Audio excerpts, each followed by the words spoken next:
Hello Horror Hounds. After just having looked at 1953's Vincent Price 3D spectacular, The House of Wax, honestly, what was I really going to do next? As promised, House of Wax 2005, when it came out, sort of notoriously known as the one with Paris Hilton in it, or the one where Paris Hilton gets killed. And I watched it a couple of days ago, and do you know what? Bugger me if I didn't really like it. I wasn't expecting to. I saw this when it came out, so about 10, 11 years ago, and sort of like everyone else, it's sort of like one of those early 2000s slashers that just sort of happened, came and went, and didn't really trouble anyone much, didn't really offend anyone, didn't reinvent the wheel, and just sort of slipped back again into obscurity. I think it's well worth a revisit. It doesn't reinvent the wheel, but the wheel it shows you is a mighty pretty wheel. Let's end that metaphor there, because it's awful. Right, so let's talk about the most glaring thing first. Paris Hilton. I think probably at the time, her inclusion and presence probably helped make this distinctive amongst its peers. She was kind of notorious at the time. She was a sort of proto-reality celebrity, famous for being famous, I think was the phrase, maybe even coined about her. Sort of no discernible skills whatsoever. So what was probably the film's USP, unique selling point, and got it talked about at the time, was probably also the millstone around its neck. There was a lot of eye rolling going on, and what she's doing acting now, is she really? A decade later, when we look back with fondness to the halcyon days of Paris Hilton's benevolent dictatorship of the reality celebrity world, in a world now overrun by Kardashian bots who are truly evil, the knots we tied ourselves up in over Paris Hilton seem like a world of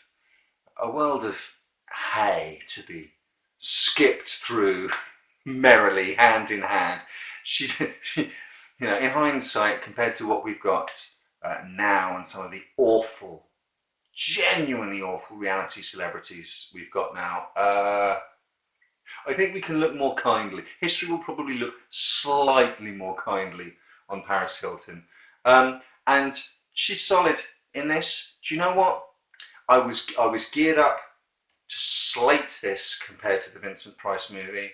I was geared up to really stick the knife in with Paris Hilton. She does exactly what she's expected to do in this, and she dies horribly, which is all part of the fun. From what I've been reading, she got in on the promo of the film and was promoting the film, the release of the film, as see Paris Hilton die and stuff like that. So that was the draw. When we were talking about Vincent Price's House of Wax and talked about how it was a show, and the House of Wax and the dioramas there, the full-size dioramas were put on show, and the whole film was a show to entertain you, as the House of Wax and the Chamber of Horrors were. In a weird sort of metatextual way, Paris Hilton acted as the show for this movie. She was the headline-grabbing hoopla. She's the full-on gory death that lingers, but in between that, she actually does her job. She's not amazing, and she's not horrible.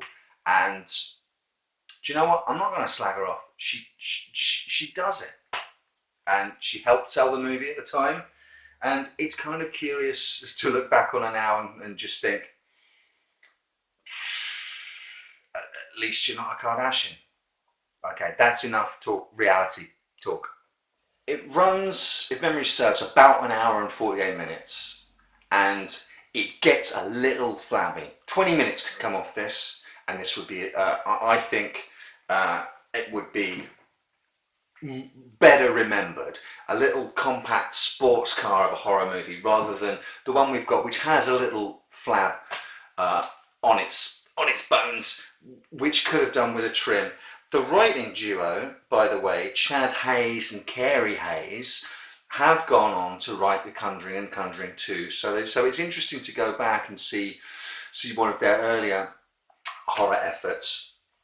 According to such sage sources of wisdom as Wikipedia and the trivia section of IMDb, which is an awful lot of cut and paste from Wikipedia, Joel Silver and I think it's Robert Zemeckis, two of the producers of this,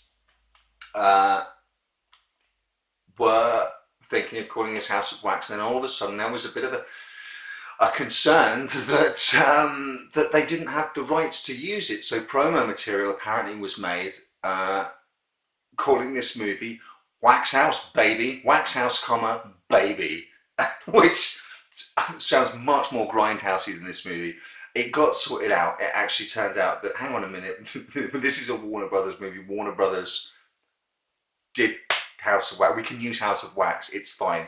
It's a nominal remake. It's the name and the fact that there's a House of Wax in it are the only things really that are held over from the Vincent Price movie, which you'll remember itself is a remake of 1933's Mystery at the Wax Museum.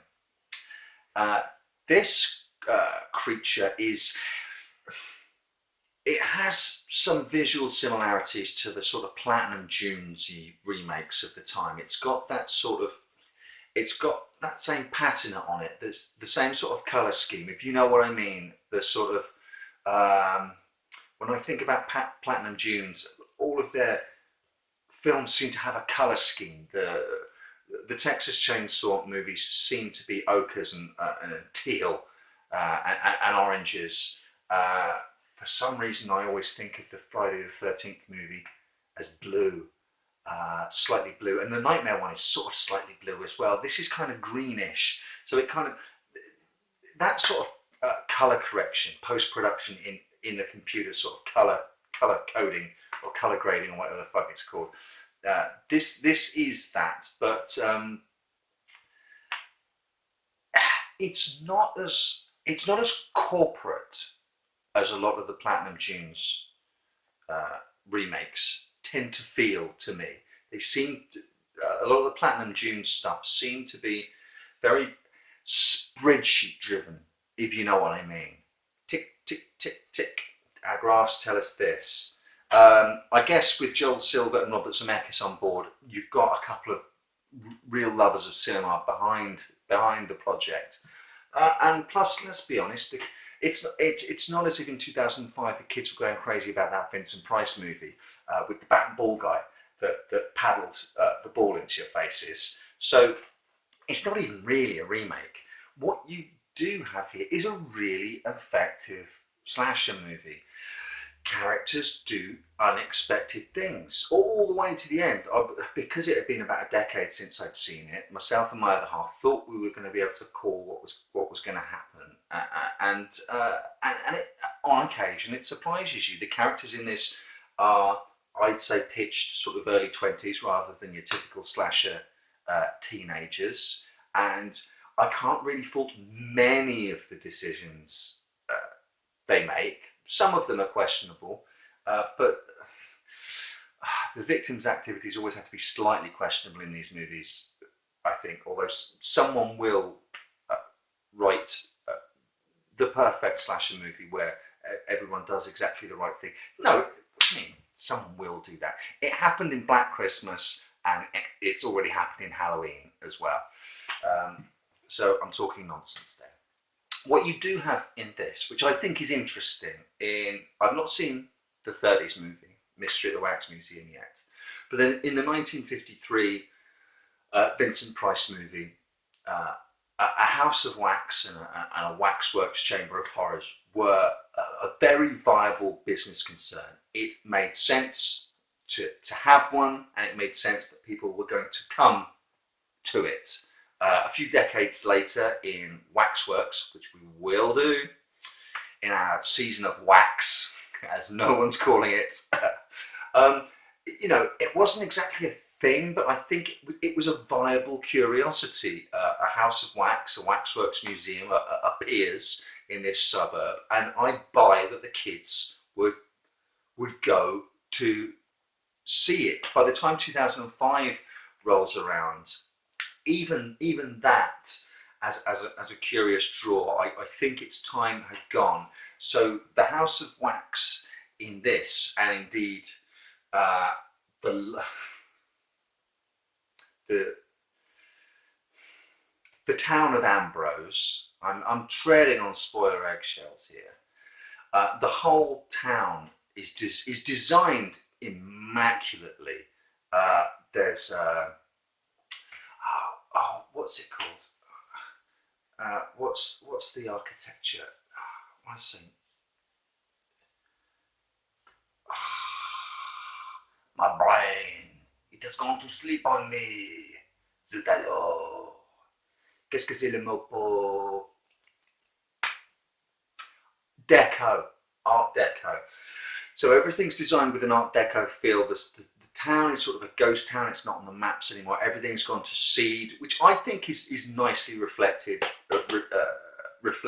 of the Wax Museum as an attraction itself. It's now something in the past, and the whole town is something of a ghost town. The world has moved on, and its entropy has set in.